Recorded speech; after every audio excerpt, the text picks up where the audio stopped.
అసలైన సంపద అంటే చాలామంది కార్లు, బ్రాండెడ్ దుస్తులు, భవనాలు, సంపద సంపాదించుకొని సమాజంలో హుందాగా బతకడం అనుకుంటుంటారు.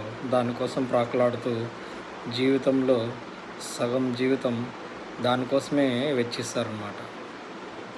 తర్వాత మిగిలిన జీవితం దాన్ని కాపాడుకోవడానికి లేదా ఇంకా పెంచుకోవడానికి మిగతా జీవితం మొత్తం జీవిస్తారనమాట.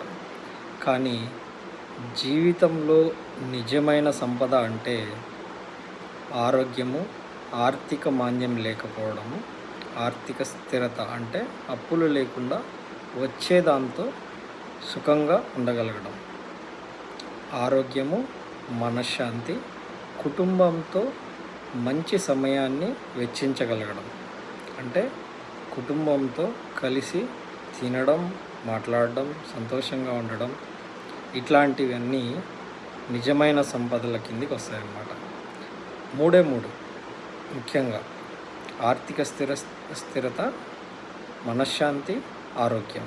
దీనితో పాటు కుటుంబంతో గడిపే సంతోషమైన క్షణాలు అన్నమాట. ఇదే అసలైన సంపద. దీన్ని తెలుసుకొని మలుచుకోగలిగితే మన జీవితాన్ని, మన సంపద మన కుటుంబం అవుతుంది, మన స్టేటస్ మనం బ్రతికే విధానం అవుతుంది, మన సంతోషం మనం తింటున్న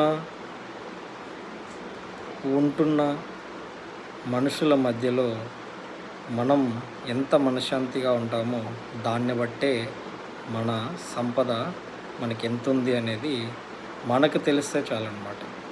ఇదే నిజమైన సంపద అని చెప్పి చాలామంది ఎక్స్పర్ట్స్ అనుభవంలో వాళ్ళ జీవితంలో పోగొట్టుకున్న సంతోష క్షణాలని గుర్తు చేసుకుంటూ మేము సంపాదన వెనుకపడి కుటుంబాన్ని, సంతోషాన్ని, ఆరోగ్యాన్ని, మనశ్శాంతిని పోగొట్టుకున్నాము.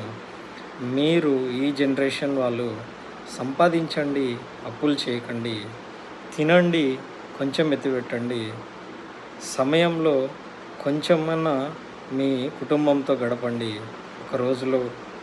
అప్పుడు ఆ క్షణాలు ఆటోమేటిక్గా మనశ్శాంతిని ఇస్తూ వెళ్తుంటాయి అన్నమాట. అందుకే మనిషికి మనశ్శాంతి, ఆరోగ్యము, ఆర్థిక స్థిరత మనం తినడానికి, ఉండడానికి, నిత్యావసరాలకి సరిపడే సంపద. అప్పులు చేసి గొప్పలకు పోయి కార్లు, బ్రాండెడ్ వస్తువులు, భవనాలు, ల్యాండ్లు కొని అప్పుల ఊబిలో కురుక్కుపోయి సంతోషాలను పోగొట్టుకొని మనశ్శాంతిని వదిలేసుకొని కుటుంబాన్ని ఇబ్బంది పెట్టి బతకక్కర్లేదు.